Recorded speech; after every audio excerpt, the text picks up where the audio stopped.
નમસ્કાર. જનાદેશ 2024ના સ્પેશિયલ એડિશનમાં આપનું સ્વાગત છે. અને ઓફકોર્સ અત્યારના આપણે જોઈ રહ્યા છીએ કે જ્યાં એનડીએ સરકાર અત્યારના એનડીએ લીડ કરી રહી છે, પણ સાથે જ જે ઓપોઝિશન પણ એક સારું એવું ટક્કર આપી રહી છે આજે. અને હજી જોવાનું રહેશે કે કઈ રીતના ફાઇનલ નંબર્સ આવે છે. પણ મીન ટાઈમ આપણે ઓયસ્ટર કેપિટલના એમડી અને સીઈઓ અતુલ જોશી આપણી સાથે જોડાઈ ગયા છે. અતુલભાઈ, ઘણું સ્વાગત છે. અને આજે જે નંબર્સ રિઝલ્ટ્સનો જે ટ્રેન્ડ ચાલી રહ્યો છે એ એક્ઝિટ પોલ કરતાં ઘણો વિપરીત છે. માર્કેટે આશા નથી રાખી રાધર, એટલે માર્કેટમાં પણ આપણે ભારે ઘટાડો જોયો. પણ કઈ રીતના તમે આ જે આઉટકમ આવી રહ્યો છે એને મૂલવી રહ્યા છો? ક્યાં શું કઈ રીતના અહીંયા આપણને મિસમેચ જોવા મળી રહ્યું છે? જે રીતે એક્ઝિટ પોલ્સ આવેલા એ પ્રમાણે લોકોના એક્સપેક્ટેશન્સ અને માર્કેટના એક્સપેક્ટેશન્સ ઘણા જ વધી ગયા હતા.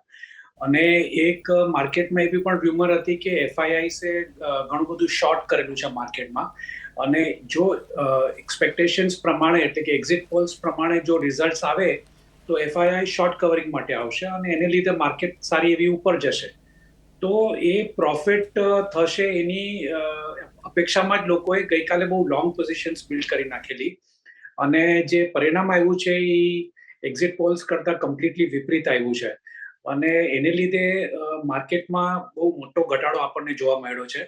અને બીજી રીતે પણ આપણે જોઈએ, એક્ઝિટ પોલ્સને આપણે બાજુમાં મૂકી દઈએ તો જે જનરલ ફિલિંગ્સ લોકોમાં હતી કે બીજેપી ગવર્મેન્ટ ઘણું બધું સારું કામ કરી રહી છે અને એને લીધે એમને સારો એવો વોટ શેર મળશે, સારી એવી સીટ્સ મળશે. અને કશું નહીં તો કમસે કમ ગયા વર્ષ જેટલી 303 સીટ્સ તો મળશે જ. પણ આ વખતે જે પરફોર્મન્સ જોવા મળ્યું છે એ લગભગ 25% જેટલું આપણને ગયા વર્ષ કરતાં પણ ઓછું દેખાઈ રહ્યું છે, ફક્ત બીજેપી માટે. અને આપણે એનડીએ માટે જોઈએ તો 15 થી 20% ઘટાડો જોવા મળે. તો આ એક શોક ટ્રીટમેન્ટ જેવું દેખાશે. અને બીજા પણ ઘણા બધા કારણો છે જે ભવિષ્યને લાગીને અનિશ્ચિતતાઓ ઊભી કરે છે. તો એ જે અનિશ્ચિતતા છે એ માર્કેટને ગમતી નથી. અને એને લીધે પણ એક પોલિસી લેવલ પર આપણે શું થશે, આગળનો માર્ગ શું હશે, આપણું ફોકસ ડેવલપમેન્ટ પરથી જઈને લોકોને અપીસમેન્ટ તરફ જશે કે કેવી રીતે શું થશે, એ અનિશ્ચિતતા હવે બહુ મોટા પાયે બજારમાં આવી ગઈ છે. સો ઓફકોર્સ હવે મોર ઓર લેસ આપણને થોડું પિક્ચર ક્લિયર થતું દેખાઈ રહ્યું છે. પણ તો પણ લાગી રહ્યું છે કે મે બી એનડીએ, તમને લાગે છે કે સરકાર બનાવી શકે છે? કયા પરમ્યુટેશન કોમ્બિનેશન જોઈ રહ્યા છે? બિકોઝ આપણે જ્યારે દેશના ગ્રોથની વાત કરી રહ્યા છીએ, જે કામો એ કર્યા છે એની જ્યારે વાત કરી રહ્યા છે, મે બી જો સરકાર બનાવે છે તો અલાયન્સનો હવે વધારે પાર્ટ આવશે અહીંયા. અને ત્યારે તમને લાગે છે કે જે આપણી ગ્રોથની ગાડી હતી, જે પોલિસી ચેન્જીસ કરી રહ્યા હતા, એ એટલું જ સરળ એમને માટે બની રહેશે કે થોડા ચેલેન્જીસ ફેસ કરી શકે છે? એક વાત તો નક્કી છે કે જે પ્રમાણે અત્યારે હું જસ્ટ સ્ટડી કરતો હતો કે સીટ વાઇઝ ક્યાં કોની કેટલી લીડ છે, એટલે લગભગ 12 થી 15 સીટ્સ એવી છે કે જેમાં જે લીડ કહેવાય, ચાહે કોંગ્રેસ હોય, ચાહે બીજેપી હોય અથવા બીજી કોઈ પણ પાર્ટી હોય, તો 5,000 થી 10,000 વોટ્સની વચ્ચેની જે લીડ છે તેમાં કદાચ આપણને એક રિઝલ્ટ લીડ કરતાં ઓછું જોવા મળે. તો બીજેપી લગભગ 10 સીટ પર એવી સીટ છે કે જેના પર 5,000 કે 10,000 વોટથી આગળ છે. એમાં કદાચ આપણને વિપરીત પરિણામ જોવા મળે. એવી જ રીતે કોંગ્રેસની લગભગ 7-8 સીટ્સ છે જે આપણને કોંગ્રેસ કરતાં બીજી કોઈ પાર્ટી જીતી જાય એવું આપણને દેખાય. મોરોલેસ એવું દેખાઈ રહ્યું છે પિક્ચર કે બીજેપીને 280 અને 290ની વચમાં સીટ્સ મળશે. Sorry, not BJP, NDA.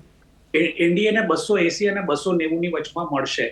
અને as far as alliance is concern, India alliance, તો એ લોકોને પણ લગભગ 217-18 થી કરીને 230ની વચમાં સીટ્સ મળી શકે એવું દેખાઈ રહ્યું છે. તો હવે આઈ થિંક કે એમાં કોઈ હવે શક નથી રહ્યો, કોઈ ડાઉટ નથી કે આપણે કોએલિશન ગવર્મેન્ટ જ બનશે. એમાં હવે તે પ્રમાણે કોઈ ડાઉટ રહ્યો નથી. બીજેપી પોતાની રીતે મેજોરિટી પણ લઈ નહીં આવી શકે. તો આ એક કોએલિશન ગવર્મેન્ટ જો બની રહી હોય તો 2 કે 3 ચીજ આપણે ધ્યાન રાખવી પડશે. સૌ પ્રથમ કે જે સૌથી મોટો ડાઉટ માર્કેટમાં આવી રહ્યો છે કે શું નરેન્દ્ર મોદી પ્રાઇમ મિનિસ્ટર બનશે કે નહીં. માર્કેટને એ ખબર છે કે બીજેપી અથવા એનડીએ જ પાવરમાં આવશે, પણ શું નરેન્દ્ર મોદી સાહેબ પીએમ બનશે કે નહીં. સેકન્ડ ચીજ, પોર્ટફોલિયો એલોકેશન કેવી રીતે કરવામાં આવશે, કારણ કે જે બીજી બધી પાર્ટીઝ છે એમને પોર્ટફોલિયો તો આપવા જ પડશે, મિનિસ્ટ્રી તો આપવી જ પડશે. તો કઈ ટાઈપના પોર્ટફોલિયોઝ એ લોકોને આપવામાં આવશે? શું ઇન્ફ્રાસ્ટ્રક્ચર, શું ફાઇનાન્સ મિનિસ્ટ્રી, શું રેલવે મિનિસ્ટ્રી, શું ડિફેન્સ મિનિસ્ટ્રી, હોમ મિનિસ્ટ્રી, કયો એલોકેશન થશે એમાં? એ સેકન્ડ સૌથી મોટી અનિશ્ચિતતા અથવા સ્પેક્યુલેશન માર્કેટમાં જોવા મળી રહ્યું છે. અને જે ત્રીજું છે કે આટલું બધું વિકાસ કર્યો, જે આપણે 70 વર્ષમાં નહોતું જોયું એ આપણે 10 વર્ષમાં જોયું. ઘણા બધા રૂટ લેવલ પર આપણે ચેન્જીસ જોયા છે, ઘણું બધું પ્રોગ્રેસ આપણે 10 વર્ષમાં જોયો છે. તે છતાં બી જો આવું પરિણામ હોય તો શું બજેટમાં વિકાસને બદલે અપીઝમેન્ટ તરફ કે લોક કલ્યાણના જે ખર્ચાઓ છે, ફક્ત જેમાં કોઈ વિકાસ નથી, ફક્ત ખર્ચાઓ છે, એવી સબસિડીઝ તરફ ગવર્મેન્ટે જવું પડશે? આ 3 અનિશ્ચિતતાઓને લીધે આપણને એક માર્કેટમાં બહુ નેગેટિવ રિએક્શન જોવા મળ્યું છે. આગલા 24 કલાકમાં મારા ખ્યાલ પ્રમાણે પિક્ચર એકદમ ક્લિયર થઈ જશે. જો મોદી સાહેબ પ્રાઇમ મિનિસ્ટર બનશે તો મારા ખ્યાલ પ્રમાણે એક જે આપણી વિકાસ તરફની ગતિ છે એમાં કોઈ રૂકાવટ આવશે નહીં. તો એ એક સર્ટનિટી પાથ આપણે એ તરફ આગળ વધશું. બીજું બહુ ઇમ્પોર્ટન્ટ પોઈન્ટ મારા હિસાબે એ રહેશે કે બીજેપી ગવર્મેન્ટ અને મોદી સાહેબે બી 2047 2047 નું વિકસિત ભારતનું જે સ્વપ્ન જોયું છે, જે આપણને વિઝન આપ્યું છે, એ વિઝન ઉપર એમણે નજર રાખવી પડશે, દ્રષ્ટિ રાખવી પડશે. પણ કામ એમણે 2029 ફક્ત 5 વર્ષમાં ફરીથી કેવી રીતે ચૂંટાઈને આવવું એના પ્રત્યે ફોકસ વધારે રાખવું પડશે. અને આ એક મારા હિસાબે એક મોટો સ્ટ્રેટેજિક શિફ્ટ આપણને કદાચ બીજેપીમાં જોવું જરૂરી થઈ પડશે જો એમને પાછા પાવરમાં આવવું હશે. એબ્સોલ્યુટલી. તો એક બાજુ આપણે ગ્રોથ જોઈ રહ્યા છીએ, કંપનીનું એક આપણે ડેવલપ કન્ટ્રી તરફની એક આપણે કામકાજ જોઈ રહ્યા છીએ, અને બીજી બાજુ છે વોટર્સને કઈ રીતના, સિટીઝન્સને કઈ રીતના ખુશ રાખવા, અને એ જો ખુશ નથી રહેતા તો શું પરિણામ હોઈ શકે છે. એટલે એક બંને બાજુનું એક બેલેન્સ પણ કદાચ શોધવું પડશે. જો નેક્સ્ટ 5 યર્સ માટે કામ બી કરવા પડશે, અને કઈ રીતના આપણે વોટર્સને પણ હાથમાં રાખીએ. પણ સાથે જ એ લેન્સ ઓન ઇન્વેસ્ટમેન્ટના મેનેજિંગ પાર્ટનર આપણી સાથે જોડાઈ ગયા છે વિક્રમ કોટક. વિક્રમજી, ઘણું સ્વાગત છે આપનું. અને આજના રિઝલ્ટ જે આવી રહ્યા છે, કઈ રીતના તમે જોઈ રહ્યા છો? શું તમને લાગે છે કે એક લેટડાઉન તમે જોઈ રહ્યા છો, કે જે રીતના આપણે જે પોઈન્ટ ઓફ વ્યૂ ઓફ જે રીતના આપણે ઇકોનોમિક ગ્રોથ જોયો છે, જે અતુલભાઈ હમણાં કહ્યું કે જેટલું લાસ્ટ 10 વર્ષમાં આપણે ગ્રોથ જોયો છે એવો કદીએ જોયો નથી, અને એ એક ડરથી એમ લાગે કે આ ગાડી ચાલતી રહેવી જોઈએ, બ્રેક ન લાગવી જોઈએ. કઈ રીતના તમે જોઈ રહ્યા છો રિઝલ્ટ આઉટકમને, જે બી ટ્રેન્ડ અત્યારના ચાલી રહ્યો છે? રિઝલ્ટ હજી કેવું મુશ્કેલ છે કે થોડો ટાઈમ બાકી છે, અને શું સમીકરણ બદલાશે, કારણ કે પ્યોર મેજોરિટી તો દેખાતી નથી, એટલે કદાચ સમીકરણ સાથે જવું પડશે. But having said that, I was listening to what Atul was saying, and I think I agree with completely that we got a very good Prime Minister for last 10 years, and he has worked very hard for citizens of India across the board, whether it's a discipline, governance, and also to take a country to a very different level. એમાં કોઈ doubt જ નથી. Having said that, જે જનનું mandate છે, જે જનનું જનાદેશ છે, આપણે સ્વીકારવાનું છે, અને આપણે જોવાનું છે કે કેવી રીતે કન્ટ્રી આગળ વધે. કારણ કે ઇન્ડિયામાં સૌથી સારો એડવાન્ટેજ આપણી પાસે જે છે, જેને કોઈ ન લઈ જઈ શકે, કોઈ પણ મિનિસ્ટર આવે કે કોઈ પણ આવે, એ છે ડેમોગ્રાફીનો. તો ડેમોગ્રાફી સાઇડ તમારી સૌથી સેફેસ્ટ છે. પછી તમારું ફિનાન્શિયલ સેવિંગ્સ જે એક્વિટીમાં ઓછું છે, એ સૌથી સ્ટ્રક્ચરલ એરિયા છે. એટલે આ બધા એરિયાઓ તો આપણી પાસે કોઈ લઈ જશે. ડિમાન્ડ જે ઇન્ડિયાની છે એમાં કંઈ ઇશ્યુ નથી આવવાનો.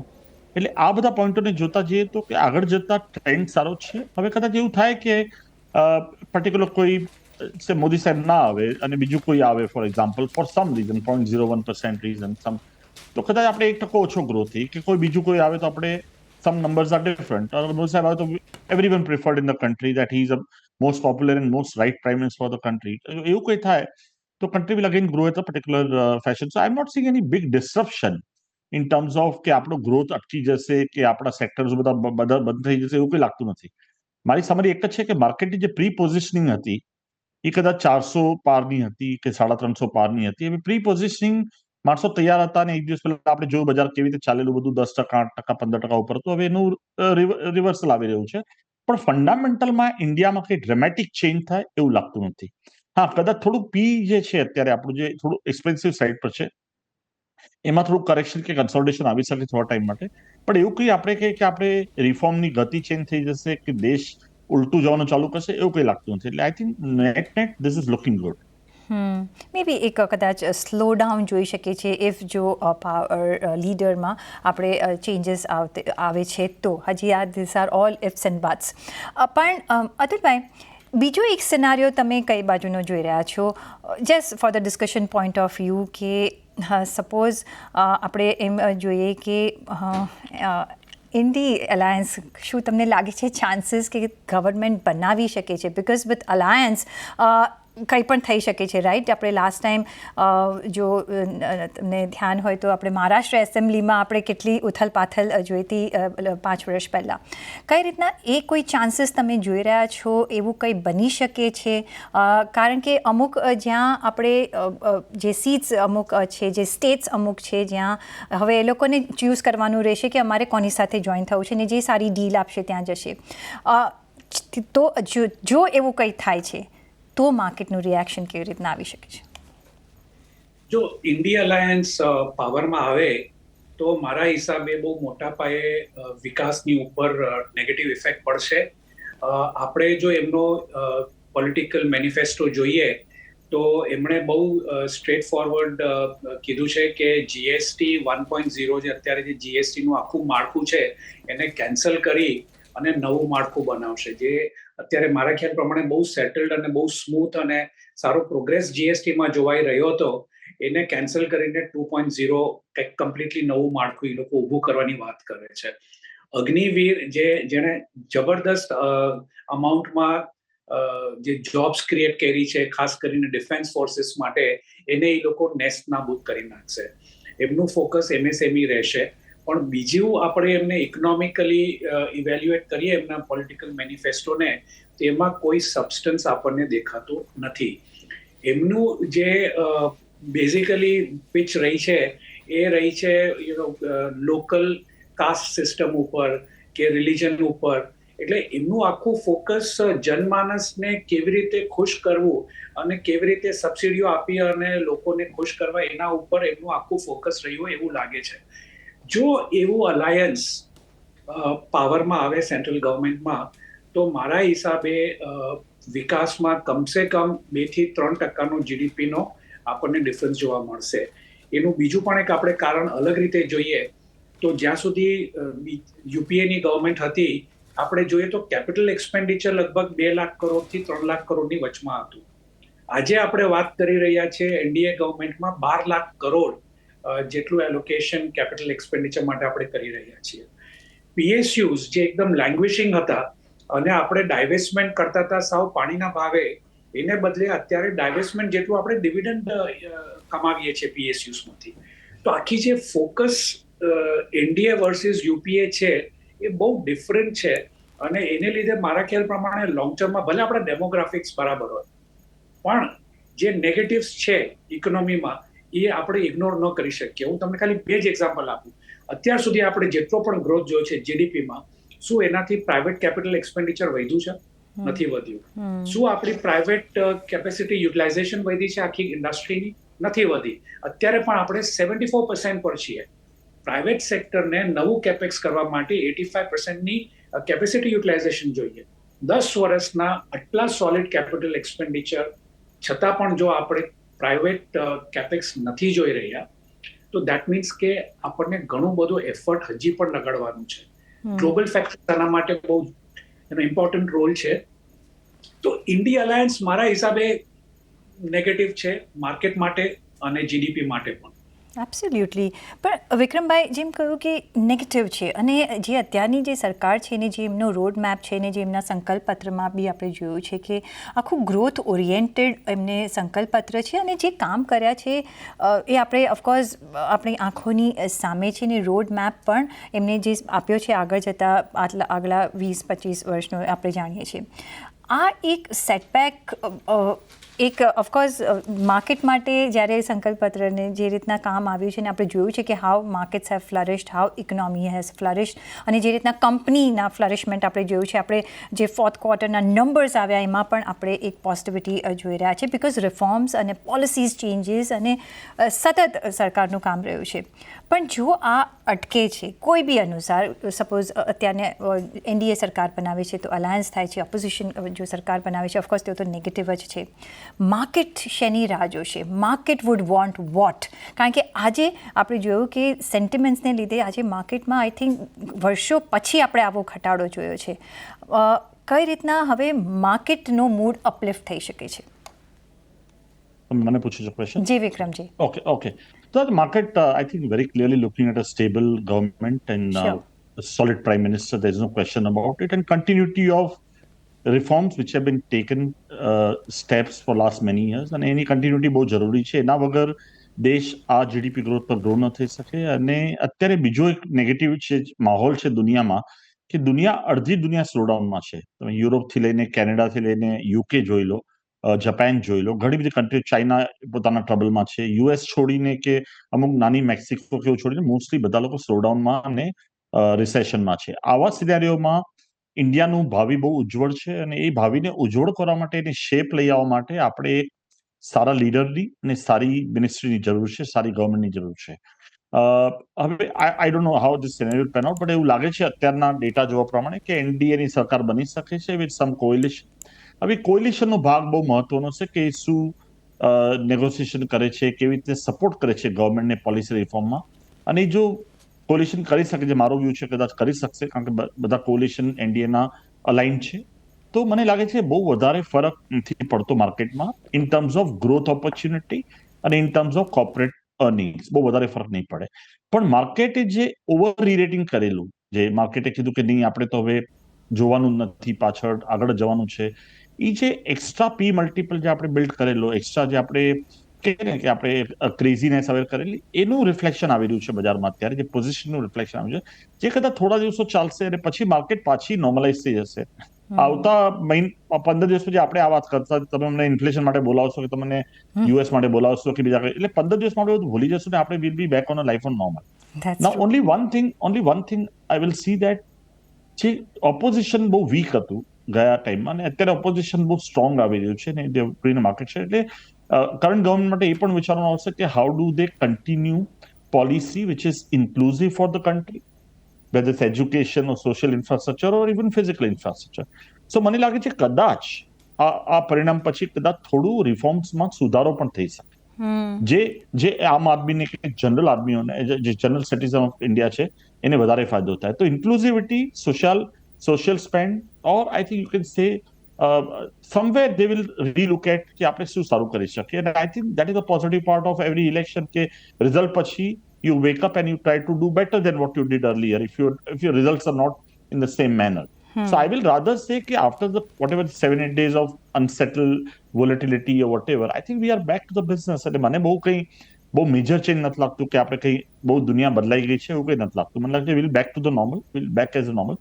કદાચ આપણે 2500 પી ન લઈએ નિફ્ટી માટે, કદાચ 2300 પી લઈએ, એવું થઈ શકે, પણ એમાં બહુ ફરક નહીં પડે. અર્નિંગ ગ્રોથ સારો છે ઇન્ડિયામાં.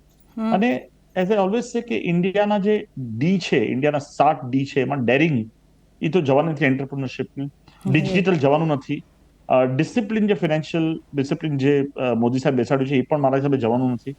હવે ડેમોગ્રાફી નથી જવાની, ડિમાન્ડ નથી જવાની કન્ઝ્યુમરની, તો 5-6 ડી તો છે જ. એટલે મને લાગતું નથી બહુ વધારે કંઈ ડ્રામેટિક ચેન્જ થઈ રહ્યો છે ઇન્ડિયામાં.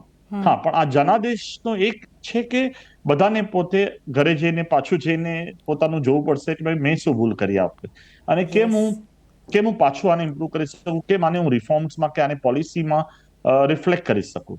તો એક એડવાન્ટેજ મળશે બધાને જોવા માટે કે ભાઈ મેં મિરરમાં અને ડ્રોબેક સેલ્ફ ઇન્સ્પેક્શન જેવો ટાઈમ આવશે અને which will be good for the economy in the country in long term.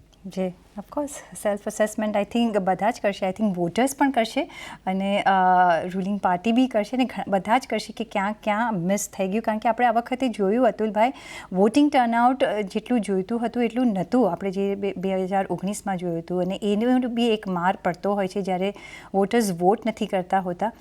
અને બીજી બાજુ જે ઇન્ક્લુઝિવિટીની તમે વાત કરી, આઈ થિંક તમે મેક્રો લેવલ પર આ સરકાર તરફથી ઘણું કામ કરતા જોયા છે ને that's why we are where we are. પછી એ ફિનાન્શિયલ માર્કેટ્સ હોય કે ગ્રોથ હોય, પણ એઝ અ આમ આદમીને શું જોઈતું હોય છે કે મારા માટે શું ચેન્જ થયું, મારી લાઈફમાં કઈ રીતના ફરક પડ્યો.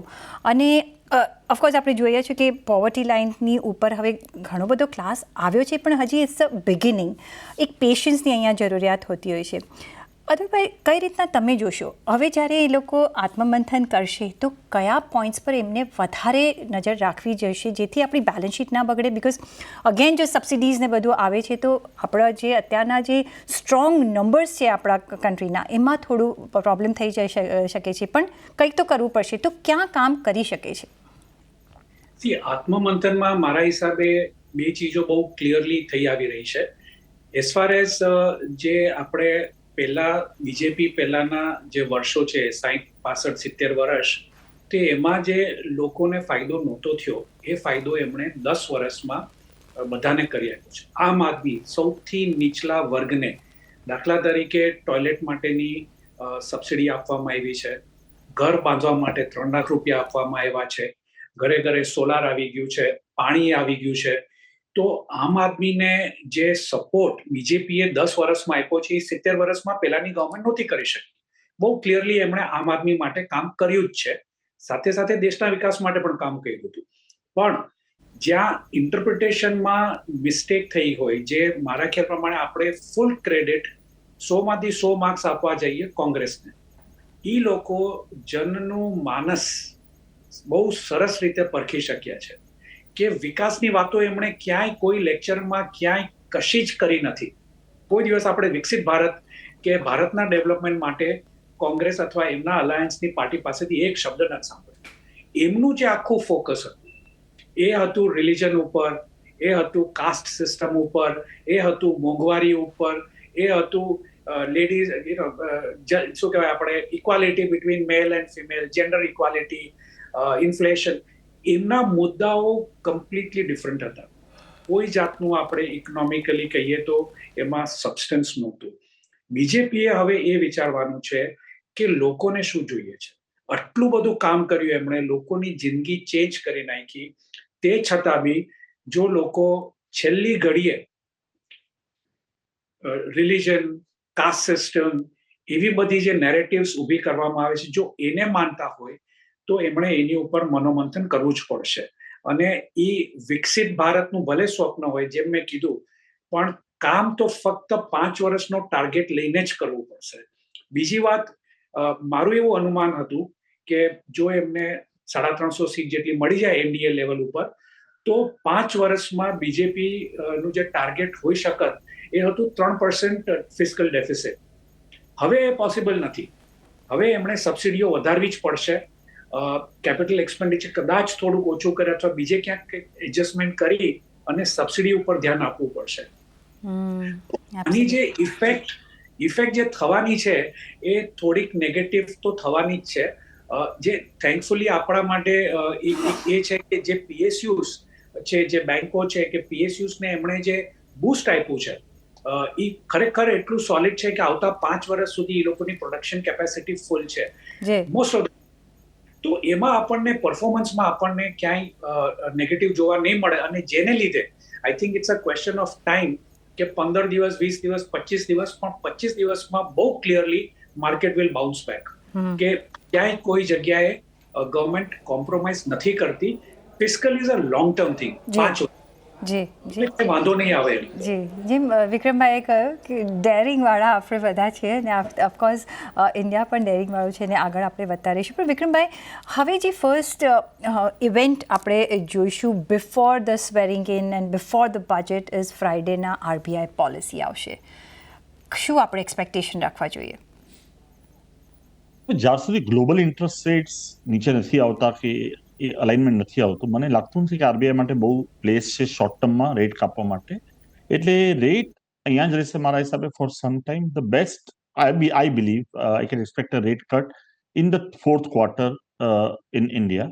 અને જેવી રીતે ઘણા બધા સ્ટેટ ઇલેક્શન આવી રહ્યા છે, થોડુંક ગવર્મેન્ટના હાથમાં પણ પૈસા જોઈશે, તો મને એવું લાગે છે થોડુંક લિક્વિડિટી પણ થોડી ટાઈટ થઈ શકે છે શોર્ટ ટર્મમાં માર્કેટમાં. મને એવું લાગે છે રેટ કટ્સ અત્યારે થોડુંક લેટ થશે, કદાચ towards a December or a March quarter, we can see a rate cut, subject to the how globally things are panning out. અત્યારે તો લખેલી છે લાઈક અઠવાડિયામાં ગ્લોબલ કમોડિટીમાં થોડું સ્લોડાઉન છે, જે પ્રમાણે એલ્યુમિનિયમ કે કોપર કે ફેરસ નોન ફેરસ મેટર કે ક્રૂડ ભાગતું હતું એને થોડુંક સ્ટોપ મળ્યો છે. જોઈએ કે આગળ કેવી રીતે પ્લે આઉટ થાય છે. અને અગર ગ્લોબલી ઇન્ટરેસ્ટ રેટ નીચે આવવાના ચાલુ થશે, India will be first one to move on the down side. બીજું તમારે એ પણ જોવું પડશે કે ગ્લોબલી જે ઇન્ટરેસ્ટ રેટ વધ્યા હતા છેલ્લા 3-4 વર્ષમાં, એમાં ઇન્ડિયાના ઇન્ટરેસ્ટ રેટ નથી વધ્યા. એટલે we are anyway outperforming to the global world in the interest rate side of it. So મને લાગતું નથી બહુ વધારે કટ ઇન્ડિયામાં અત્યારે આવી શકે, રેટ કટ. અને મને લાગતું એટલીસ્ટ 2 પોલિસીસ તો we have to pass without the rate cut. જી, તો ઓફકોર્સ આપણે નજર રાખતા રહીશું. પણ તમને એક ફાઇનલ ટેલી આપી દો. એનડીએ 295 પર અત્યારના લીડ કરી રહ્યું છે અને 231 પર ઇન્ડિયા અલાયન્સ અત્યારના કામકાજ કરી રહ્યું છે, આગળ વધી રહ્યું છે 543ની સીટ્સ પરથી. પણ એ સાથે જ વિક્રમભાઈ અને અતુલભાઈ, ઘણો આભાર તમારો અમારી સાથે આજે જોડાવા બદલ અને આપના વ્યૂ પોઈન્ટ્સ અમારી સાથે શેર કરવા બદલ. અને સાથે જ મને પણ આપશો રજા. પણ જોડાયેલા રહેજો CNBC બજાર સાથે, કારણ કે જનાદેશ 2024 અમે કન્ટિન્યુઅસ અત્યારના કવરેજ આપતા જ રહીશું. તો જોડાયેલા રહેજો મારી સાથે.